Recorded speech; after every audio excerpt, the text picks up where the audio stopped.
오늘도 우리 주님 은혜가 우리 가운데 함께하기를 주의 이름으로 축복합니다. 애굽에서 종살이하던 이스라엘 백성이 시내산에 도착했습니다. 이스라엘 백성들이 시내산에 도착한 이후에 하나님께서 말씀하셨어요. 얘들아, 지금까지 너희가 애굽에서 나오고 홍해를 거쳐서 이 시내산에 오기까지 이 모든 일은 너희 조상 아브라함과 내가 언약을 맺었는데 그 언약을 이루기 위해서 여기까지 인도했어. 근데 이제부터는 아브라함 때문에가 아니라 너희와 내가 새로 언약을 맺고 적과 꿀이 흐르는 가나안에 들어가게 될 거야. 너희가 그 약속을 하자. 바로 언약을 맺는 시내산 언약이 여기서 이루어지게 됩니다. 그렇습니다. 여러분, 우리 아버지가 아무리 믿음이 좋아도, 우리 아버지가 아무리 나를 위해서 기도해도 천국은 아버지와 상관없습니다. 내 믿음 가지고 가는 거예요. 그래서 우리가 천국은 하나님의 나라는 내가 우리 아버지가, 우리 할아버지가 아무리 기도 많이 해도 좋은 일 많이 해도 가지 못해요. 하나님과 나와 맺은 믿음 때문에 가는 겁니다. 그러므로 하나님께서도 이스라엘 민족에게 종살이에서 해방시키시고 광야길을 걸어서 시내까지 온 것은 너희 조상 아브라함 때문에 그렇다는 거예요. 약속을 했기 때문에. 여기서부터는 언약을 맺자. 그래서 출애굽기 19장 20장부터는 하나님과 이스라엘 백성이 언약을 맺는 내용이 나옵니다. 하나님께서 그들에게 말씀합니다. 세계가 다 내게 속하였나니 너희가 내 말을 잘 듣고 내 언약을 지키면 너희는 모든 민족 중에서 내 소유가 되겠고 너희가 내게 대하여 제사장 나라가 되며 거룩한 백성이 되리라. 모세가 그 말을 이스라엘 백성에 전해줍니다. 이스라엘 백성이 대답합니다. 여호와께서 명령하신 대로 우리가 다 행하겠습니다. 그래서 하나님께서 언약의 표시, 그러면 언약을 했으니까 언약은 조건이 들어갑니다. 그 조건이 뭡니까? 십계명입니다. 그래서 여러분, 이 십계명은 여러분들이 지키려고 노력하면 절대로 지키지 못합니다. 십계명을 지키는 방법은 아주 간단해요. 사랑하면 지키는 거예요. 이것은 부부도 똑같아요. 여러분, 부부도 결혼할 때 반드시 서약을 하고 결혼해요. 그런데 여러분들이 좋은 남편 되려고, 좋은 아내가 되려고 아무리 노력해도 여러분 좋은 남편 되지 못하고 좋은 아내 되지 못해요. 그럼 부부가 좋은 아내가 되고 남편 되는 방법은 아주 간단해요. 사랑하면 돼요. 사랑하면 되게 되어 있어요. 바로 우리 삶의 원리가 바로 그거죠. 그래서 십계명은 하나님께서 이스라엘 백성과 언약을 맺으실 때 그 언약인데 그 10가지는 내가 지키려고 노력한다고 지키는 게 아니에요. 사랑하면 지켜지는 거예요. 그 사랑하면 지켜지는 것인데 하나님께서 그 십계명을 말씀하시면서 오늘 우리가 읽었던 이 본문 말씀을 해주셨어요. 나를 사랑하고 내 계명을 지키는 자에게는 천대까지 은혜를 베푸시느니라. 천대라는 말은 무슨 뜻이? 영원히 변하지 않는 것을 말합니다. 그렇습니다. 하나님은 약속한 자에게 은혜를 주시는데 영원히 변하지 않습니다. 그러므로 하나님을 나의 하나님으로, 예수 그리스도를 나의 왕으로 영접하는 사람에게는 하나님의 은혜를 베풀어 주신다는 거예요. 자, 근데 우리 많은 신앙인들이 믿음의 길을 걸어가고 예수를 믿지만 하나님께서 내게 주신 은혜가 무언가를 몰라요. 여러분, 은혜라는 말은 선물이다 이 뜻이, 이렇게 생각하시면 돼요. 그럼 하나님 나에게 선물을 주셨는데 어떤 선물을 주셨을까? 여러분, 많은 성도들이 교회를 다니면서도 하나님께서 내게 주신 은혜를 모르는 사람이 많아요. 선물을 몰라요. 모르니까 예수 믿어도 감동도 없고, 또 우리가 예수를 믿어도 내가 신앙생활을 하는 게 꼭 손해보는 듯한 느낌 갖는 거예요. 그러나 하나님이 내게 주신 은혜를 아는 사람은 여러분 손해난 것이 아니라 감사하다고 느낄 수 있습니다. 자, 그러면 하나님께서 우리에게 주신 그 선물, 믿는 자에게 주신 선물이 무엇일까? 오늘 저는 2가지를 말씀드리려고 합니다. 첫 번째로 한번 따라해 주세요. 보혜사를 보내주신 은혜. 보혜사란 단어는 돕는 자라는 뜻입니다. 하나님이 우리들에게 은혜를 주셨는데, 선물을 주셨는데 그 선물이 뭐냐? 돕는 자를 보내주셨다는 거죠. 여러분, 하나님께서 아담에게 주신 가장 큰 은혜의 선물은 돕는 자를 보내주시는 겁니다. 물론 아담 혼자서도 얼마든지 인생을 살아갈 수 있습니다. 아담 혼자서 밥을 해 먹을 수 있어요. 빨래를 할 수도 있어요. 청소도 할 수 있어요. 혼자 농사도 지을 수 있고 에덴 동산을 지키고 보호할 수 있습니다. 그러나 아담 혼자 얼마든지 할 수 있지만 혼자 하기 때문에 바쁘고 분주하고 개인적인 시간이 없어요. 그러므로 삶의 질은 굉장히 떨어지고 힘든 것이죠. 또 혼자 살아가니까 함께 놀다가 동물들 다 돌아가 버리고 새들도 자기 집으로 돌아가 버리고 그럼 남는 사람은 아담 혼자예요. 낮에는 재미있었는데 외로워요. 이건 채워질 수 없는 거예요. 자, 이런 여러 가지로 부족하고 연약한 그 아담의 한계를 아시는 하나님께서 아담에게 말씀하시는 거예요. 내가 너에게 돕는 자를 보내주겠다. 그럼 하나님이 보내신 돕는 자는 이브였죠. 자, 이브는 돕는 자는 종이나 로봇의 역할을 하기 위해서 보낸 자가 아니에요. 그래서 우리 많은 부부들이 자기 아내를 이겨 먹으려고 하고 자기 남편을 이겨 먹으려고 하고 또 자기 남편에게 나를 어떤 부려먹는 사람들 생각이 많아요. 여러분, 부부는 돕는 자이기 때문에 로봇이 아닙니다. 종도 아닙니다. 하인도 아닙니다. 서로 돕는 자입니다. 그럼 여러분, 돕는 자는 지혜로워야 돼요. 돕는 자는 똑똑해야 돼요. 돕는 자는 부지런해야 돼요. 돕는 자는 열정적이어야 돼요. 왜? 그래야 나를 도와줄 수 있는 거죠. 여러분, 돕는 자가 와서 게을러지면 오히려 방해꾼이죠. 여러분, 돕는 자가 자기만 안다면, 무능력하다면 돕는 자가 아니에요. 오히려 나에게 피해를 끼치는 거예요. 그리고 하나님께서 이 아담에게 이브 하와를 보내주셨는데 하와는 지혜롭고 똑똑하고 부지런하고 열정적이라는 뜻입니다. 자, 아담이 이렇게 연약하고 부족하기 때문에 돕는 자를 보내주신 것처럼 이스라엘 민족도 연약하고 부족한 민족입니다. 지금 이스라엘 민족은 나라도 없습니다. 힘도 없습니다. 지혜도 부족합니다. 스스로 독립할 수 있고 스스로 자기 인생을 책임지지도 못합니다. 그러니까 이들 종살이하고 있는 거죠. 그러므로 종살이하고 있는 이 이스라엘 민족은 도움이 필요한 사람들이죠. 자, 그러므로 전능하신 하나님께서 스스로 이들의 돕는 자가 되어서 애굽에 찾아오셨던 것입니다. 비록 지금 이스라엘 백성은 힘도 없고 나라도 없고 땅도 없는 존재였지만 바로 돕는 자 하나님이 그들에게 오시니까 하나님과 함께 힘을 합하니까 해방될 수가 있었습니다. 그리고 멋있는 아름다운 미래를 만들어갈 수 있는 존재로 바뀌어졌습니다. 바로 하나님께서 오늘 이 시내산 계약을 통해서 다시 한번 그들에게 선포하는 거예요.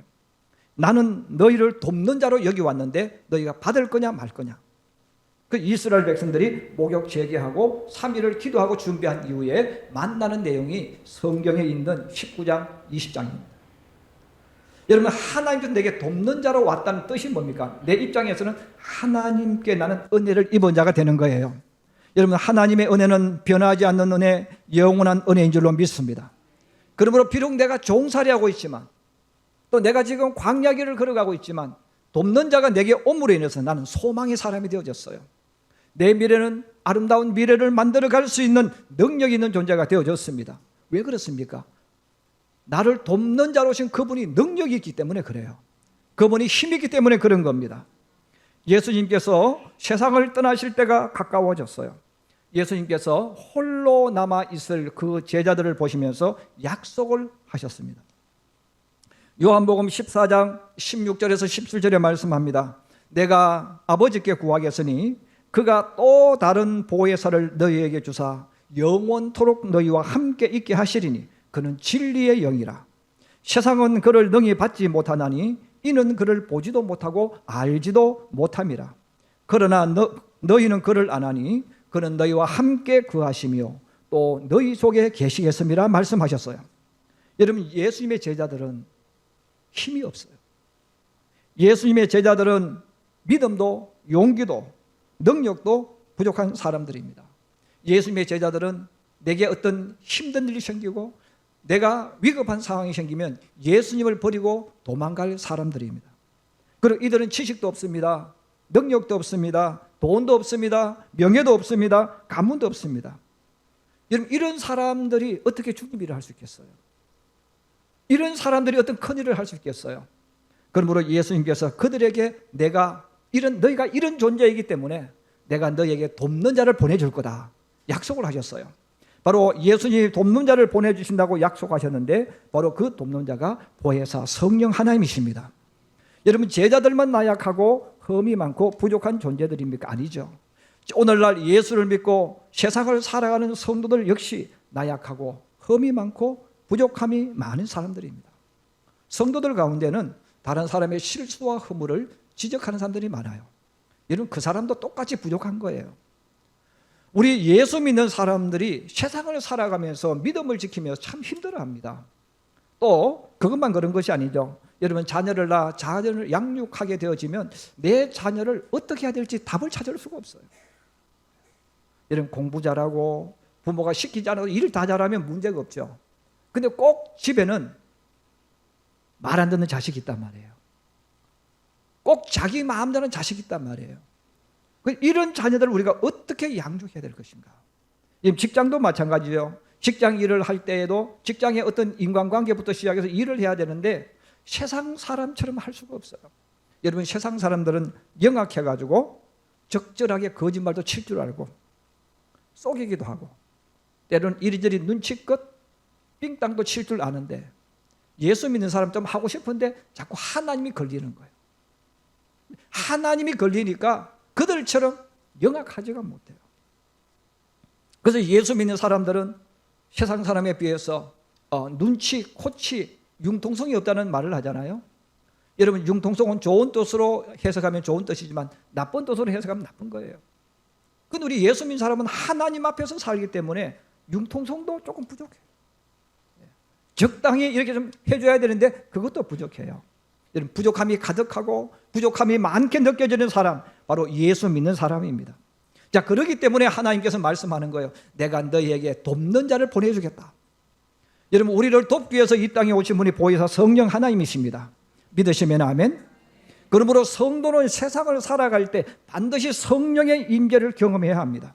여러분, 성령의 임재라는 말은 여러 가지로 씁니다. 하나님을 만나는 체험을 말해요. 하나님의 음성을 듣는 것을 말합니다. 그러므로 교회 다니는 게 중요한 게 아니에요. 예수 믿지 않는 사람이 교회에 나오는 건 너무너무 중요해요. 그러나 교회만 나와서는 안 되는 거예요. 여러분, 하나님을 만나야 됩니다. 하나님의 음성을 들어야 됩니다. 그러므로 성령이 내게 임재하는 것은 여러분 성경에 나와 있어요.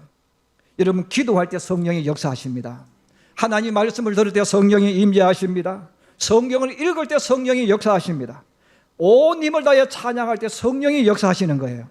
그럼 우리 성도들은 내가 이제 교회에 나왔다면 정말로 해야 될 일이 뭐냐? 기도를 하든 찬양을 하든 성경을 읽든 말씀을 듣든 어떤 상황이 되든 성령의 임재를 경험해야 돼요. 그러면 여러분, 교회에 나온다고 변하지 않습니다. 여러분, 교회에 나온다고 사람이 바뀌는 게 아니에요. 성령이 역사해야 돼요. 그러므로 사도행전은 우리들에게 중요한 것을 이야기해요. 종교인으로 사는 것과 성령이 임하는 사람은 다르다는 거예요. 종교인으로 사는 사람은 그냥 교회 나와서 하나님 저 왔어요 하고 가는 거예요. 도장만 찍고 가는 거예요.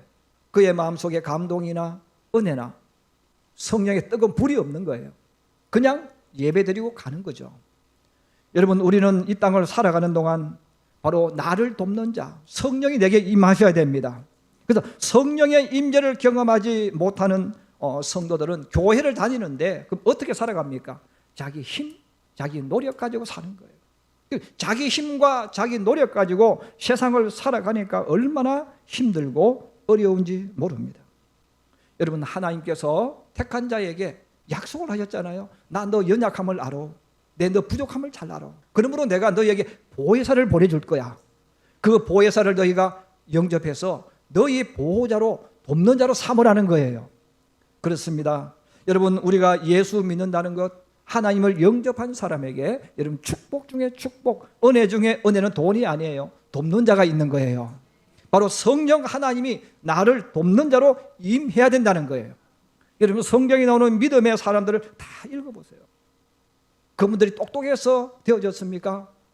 그분들이 완벽해서 그렇습니까? 아닙니다. 여러분, 예수를 믿어도 예수를 안 믿어 부족해요. 근데 예수 믿는 사람과 예수 믿지 않는 사람의 차이가 뭐예요? 그분이 나의 돕는 자로 오시는 거예요. 돕는 자로 오니까 예수 믿는 사람은 없어도 큰 소리 치며 사는 거예요. 예수 믿는 사람은 어깨에 힘이 들어가 있어요. 왜? 돕는 자가 나와 함께 하니까. 여러분, 이렇게 생각하면 제일 좋아요. 아이가 있는데 그 아이 손에 돈이 하나도 없어요. 그런데 아버지나 어머니와 함께 있는 아이와 부모 없는 아이는 달라요. 여러분, 우리가 똑같은 거예요. 예수를 믿어도 성령 하나님이 나의 하나님이신 걸 믿고 사는 사람하고 그냥 종교적으로 교회에 나오는 사람 다르다는 거예요. 여러분, 하나님 주신 최고의 선물은 바로 보혜사 성령이 내게 임하는 거예요. 그러면서 저는 우리 성도들이 그냥 교회에 다니는 종교인들이 아니라 이 성령의 임재를 경험하고 하나님을 나의 하나님으로 모시고 그분과 함께 걸어가는 우리 성도들이 되기를 주의 이름으로 축복합니다. 그래서 보혜사 성령이 내게 임해야 되는 이 축복, 이걸 우리 반드시 주시는 은혜입니다. 두 번째로 한번 따라해 주세요. 하나님이 주시는 은혜의 선물은 은사와 재능이다. 그래서 하나님이 또 믿는 성도에게 주신 재능이 뭐냐면 타고날 때 가지고 있는 재능, 거기에다가 은사라는 것을 선물로 주시는 거예요. 예수님께서 여리고성으로 들어가셔서 삭개오를 만납니다. 삭개오를 만나신 이후에 사람들에게 예수님께서 비유를 말씀해 주셨어요. 그 비유를 말씀하신 이유를 성경은 이렇게 기록했어요. 당시의 사람들이 예수님이 예루살렘에 입성하셨기 때문에 지금 곧 당장 하나님의 나라가 일어날 거야. 지금 당장 예수님이 로마군을 몰아내고 이 땅에 유대의 왕국을 만들 거야. 이런 생각을 했다는 거예요. 자, 이런 마음을 가지고 있는 사람들에게 예수님은 지금 여기서 로마를 몰아내지 않아. 예수님이 왕으로 오시는 때는 시간이 많이 걸릴 거야. 이것을 그들에게 비유로 알려주셨는데 누가복음 19장에 그 내용이 나옵니다. 자, 그렇습니다. 예수님께서 비유를 이렇게 해주셨어요. 어떤 귀인이 왕위를 받아가지고 오려고 먼 나라로 갈 때라고 이야기했어요. 지금 당장 여기서 왕이 되는 게 아니라 왕위를 받아가지고 먼 나라로, 시간도 말씀하지 않아요. 언제 올지도 몰라요.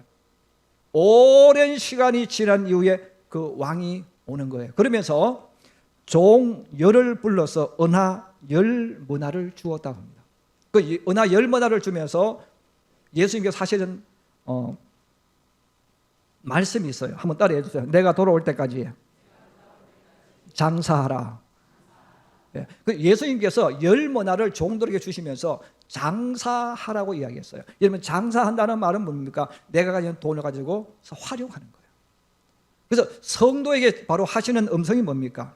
내가 이것을 너에게 줄 테니까 너희가 먼 나라에서 다시 돌아오는 귀인을 기다리는 것처럼 예수님이 다시 이 땅에 왕으로 돌아오실 텐데 그때까지 너희가 내가 너에게 준 이것을 가지고 활용해서 그때까지 너희의 삶을 열어가라고 말씀하는 거예요.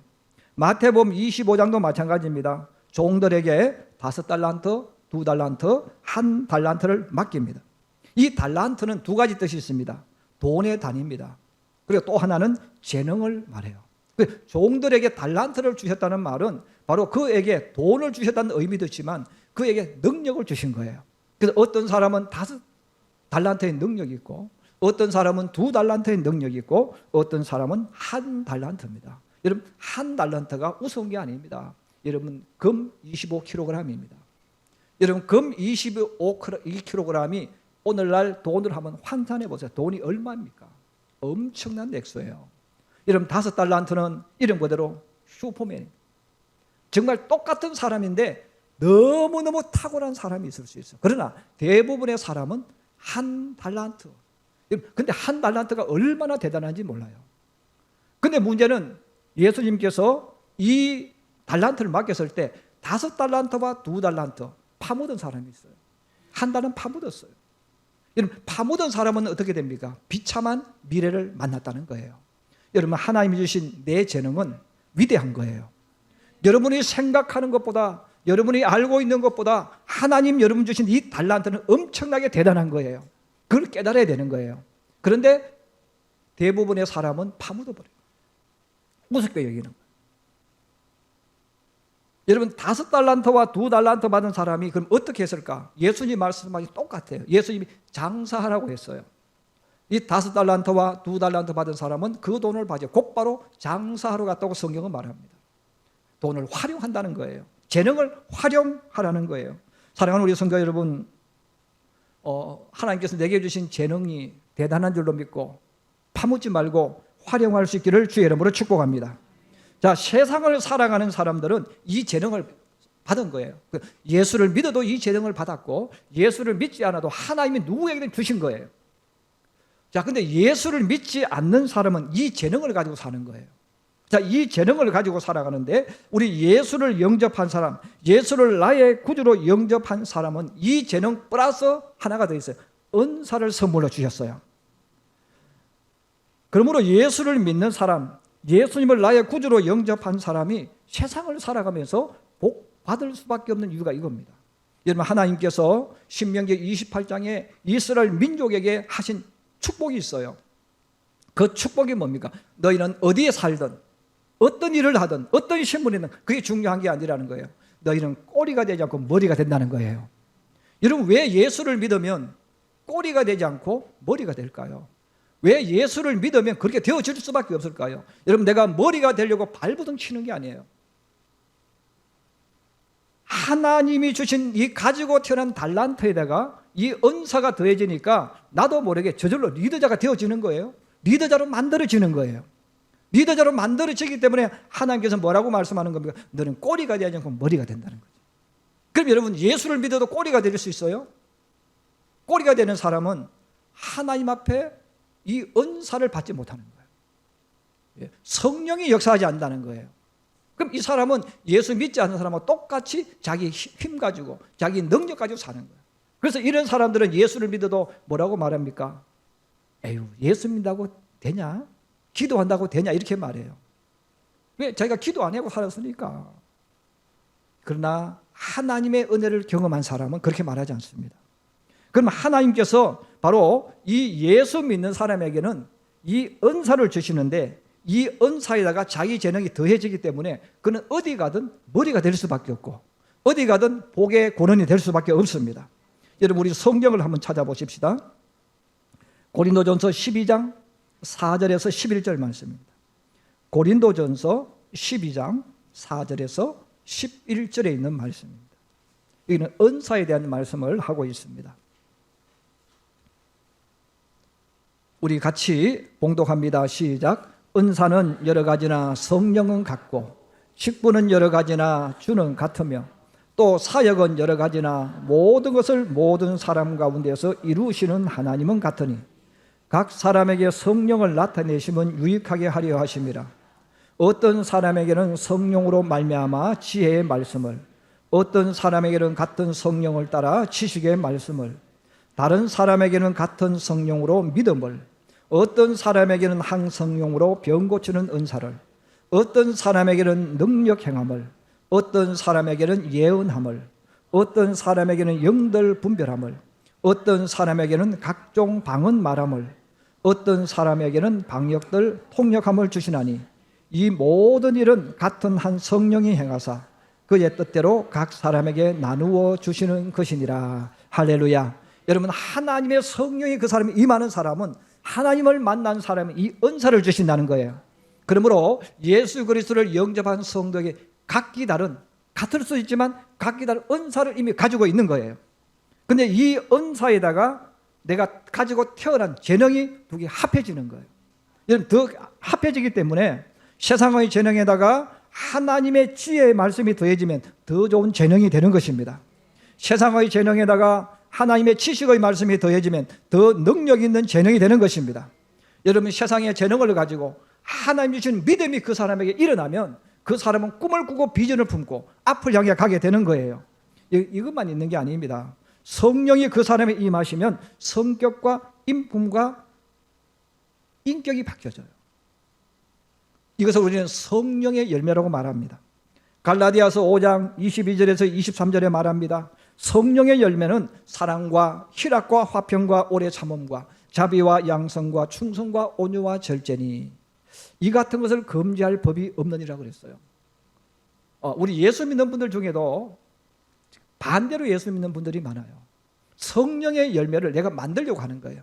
내가 착하게 살려고 노력하고 내가 부드러운 사람 되려고 노력해요. 안 되어져요. 몇 번은 하는 척은 할 수 있어요.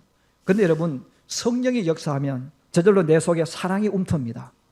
성령이 내게 역사하면 나도 모르게 부드럽고 따뜻해집니다. 성령이 내게 역사하면 나도 모르게 사상이 바뀌고 가치관이 바뀌면 인생이 바뀌어져요. 그런데 예수 믿으면서도 율법적으로 예수 믿는 분들이 많아요. 율법적으로 예수 믿는다는 말은 무슨 말입니까? 성령이 나를 바꾸는 게 아니라 내가 바뀌려고 노력하는 거예요. 내가 예수 믿으니까 싸우지 말아야지. 예. 그래서 내가 예수 믿으니까 안 싸우려고 살면요, 그게 또 스트레스가 병들어 죽어. 그래서 예수 믿으면서요, 내 노력으로 내가 예수 믿으니까, 내가 목사니까 싸우지 말아야지, 장로니까 싸우지 말아야지, 이런 사람은요 병들어 죽어요. 왜 그럴까요? 안 되는 건 내가 쥐어짜서 하니까 이게 스트레스예요. 여러분, 스트레스는 뭡니까? 압박 주는 거거든. 내가 착하게 살아야지, 내가 바르게 살아야지, 내가 교회 다니면서 나쁜 짓 하면 안 되지. 이게 나를 압박하면 이게 스트레스예요. 그럼 그것 때문에 죽는 거예요. 근데 그렇게 예수 믿으면 안 된다는 거예요. 여러분, 노력하지 말라는 게 아니에요. 노력하지 말라는 게 아니라 내가 인위적으로 뭘 한다고 내 것이 되는 게 아니라는 거예요. 성령이 내게 역사하면 나도 모르게 생각이 바뀝니다. 가치관이 바뀝니다. 품은 뜻이 바뀌는 거예요. 나도 모르게 부드러워지는 거예요. 왜? 내 속에 하나님의 사랑이 막 역사하니까. 하나님의 사랑이 내게 막 역사하면요, 화가 날 일도 그냥 넘어갑니다. 짜증나는 일도 그냥 넘어갑니다. 제가 여러분들 그런 이야기 많이 하잖아요. 우리 여성들이 남편 밥 해줄 때, 제가 요즘 알기로는 거의 아침밥 굶기고 보낸다고 하는데, 대부분 요즘 아침밥 안 먹더라고요. 오늘도 우리 학생들이 물어봤어요. 아침 먹었냐? 가만히 있어. 아침 먹었냐? 안 먹었대요. 왜 안 먹습니까? 엄마가 안 해주니까 안 먹죠. 그럼 여러분, 그럼 남편들에게 제가 한번 물어봤어요. 아침 식사했어요? 가만히 있어요. 왜? 안 먹었다면 또 제가 혹시 자기 아내 혼낼까 싶어가지고. 그럼 여러분, 왜 아침밥 안 해줍니까? 힘들어서? 안 먹어서? 아니요. 해주면 다 먹어요. 그 핵심은 뭐냐면 사랑이 없기 때문인 거예요. 그래, 억지로 하는 거예요. 꼴 보기 싫은 저 인간 내가 왜 해줘야 되느냐. 이런 거 안 되는 거지. 여러분, 사랑이 그 속에 들어가면요, 죽고 싶으면 못 견딥니다. 근데 우리는 사랑으로 살지 않아요.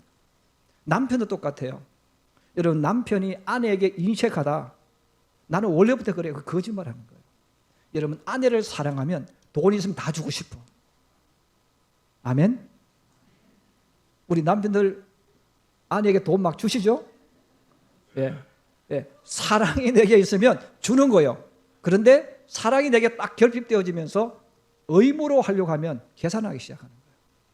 그러면 아내가 하는 게 꼴보기 싫어져. 자기한테 잘하면 돈 주고 기분 나쁘면 돈 안 주고. 이건 뭐예요? 사랑으로 하는 게 아니고 내가 계산해서 하는 거예요. 성경이 우리에게 알려주는 것은 뭐냐면 하나님의 사랑이 내게 임하면 그냥 하고 싶은 거예요. 근데 우리 사랑이 내게 역사하지 않고 의무적으로 하려고 하니까 얼마나 짜증납니까? 몸은 힘들어 죽겠는데 저놈 인간은 밥도 안 해먹고 그냥 가만히 있으니까 답답하죠. 왜? 너는 손이 없냐 발이 없냐 그 말이 나오는 거예요. 여러분, 성령이 내게 역사하면, 내게 사랑이 일어나면 아내는 남편이 사랑스러워요. 그래서 그 사랑 속에는 불쌍히 여긴다는 뜻이 포함되어 있어요.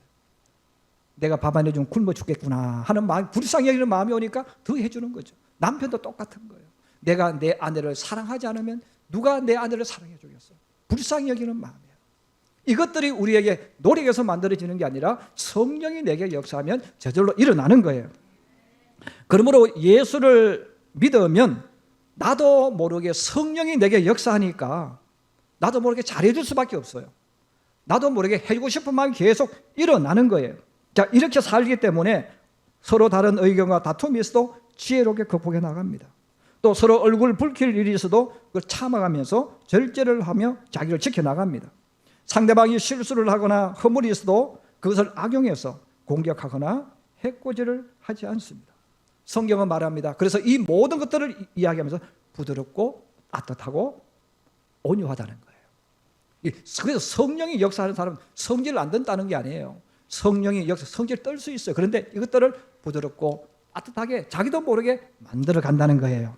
여러분, 이렇게 살아가는 사람이 성경에 보면 스룹바벨과 여호수아, 느헤미야와 에스라 같은 신앙인들입니다. 그러면 이 사람들은 믿을 만한 사람인 거예요. 이들은 왕에게 충성을 하죠. 나와 같이 걸어가는 사람에게 의리를 지키고 충성을 하고 정직하게 하는 거예요. 그래서 더 사랑하고 계속 더 좋은 지위를 안겨주는 거예요. 사랑하는 우리 성도 여러분, 바로 하나님께서 성도에게 주신 은혜 중에 은혜는 은사를 주시는 거예요. 그래서 예수를 믿으면서 이 은사가 내게 활용되지 않고 은사가 나타나지 않는 사람은 제가 계속 반복해서 이야기 드리는 거예요. 자기 노력 가지고 예수 믿는 거야. 그 자기 노력 가지고 자기 땀 흘려서 예수 믿으니까 이런 분은 예수 믿는 게 너무너무 힘들어요. 너무너무 힘들어요. 여러분, 하나님 주신 은혜를 보혜사 성령이 내게 오시고 이 은사가 내게 나타나면 예수 믿는 게 너무너무 행복합니다. 예수 믿는 게 너무너무 즐겁습니다. 그분이 나의 배경이 되어줌을 생각하면 힘이 나는 거예요. 이제 말씀의 결론을 내려고 합니다. 오늘도 주님 앞에 나와 믿음의 길을 걸어가는 우리 성도 여러분, 종교적인 신앙이 되지 않기를 원합니다. 여러분, 그냥 교회 누가 나오자고 해서 나오는, 처음은 그렇게 나올 수 있어요. 여러분이 1년 예수 믿고 세례받고 이렇게 되어지면 여러분 끌려 나오면 안 돼. 이 은사, 보혜사를 나의 보혜사로 받아들여야 됩니다. 그리고 그것을 통해서 내게 은사를 가지고 내 재능을 결합해서 세상을 살아가야 돼요. 여러분, 하나님께서 택한 자에게 이 두 가지 선물을 주셨다는 것을 여러분 기억하면서 나 혼자 바둥거리면서 인생을 살지 말고 하나님의 지혜를 활용하고 또 하나님의 은사를 나의 재능에 활용해서 여러분의 인생과 삶을 멋있게 만들고 창조하는 하나님의 사람들이 되기를 주님의 이름으로 축복합니다. 다 같이 일어나셔서 찬송가 1장 하나님께 드리면서 준비하신 예물 드리겠습니다.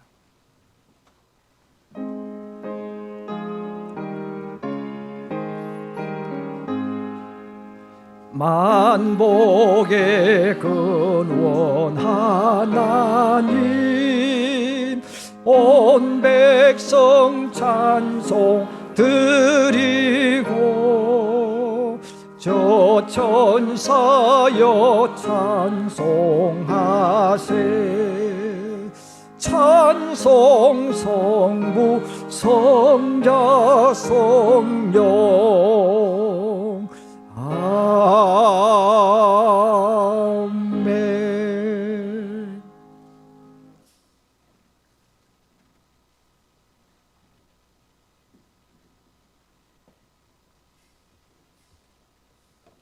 기도드리겠습니다. 살아 역사하시는 거룩하신 하나님 아버지, 종교인이 되지 않게 하여 주옵소서. 성령이 임하시고 역사하는 성도들이 되게 하여 주옵소서. 그러므로 이 땅에 나를 돕기 위해서 이 땅에 오신 보혜사 성령 하나님을 만나게 해주시고 성령 하나님이 나의 돕는 자가 되게 하여 주옵소서. 하나님, 그러므로 거칠고 힘든 이 세상 속에서 혼자 바둥거리며 살지 않게 하시고 돕는 자이신 성령과 함께 자신의 인생을 만들고 계획하고 앞으로 나아가는 우리 성도들 되게 하여 주옵소서. 하나님께서 우리에게 주신 것 하나님이 주신 줄로 믿고 믿음으로 예물을 드려오니 하나님 받아 주시옵소서.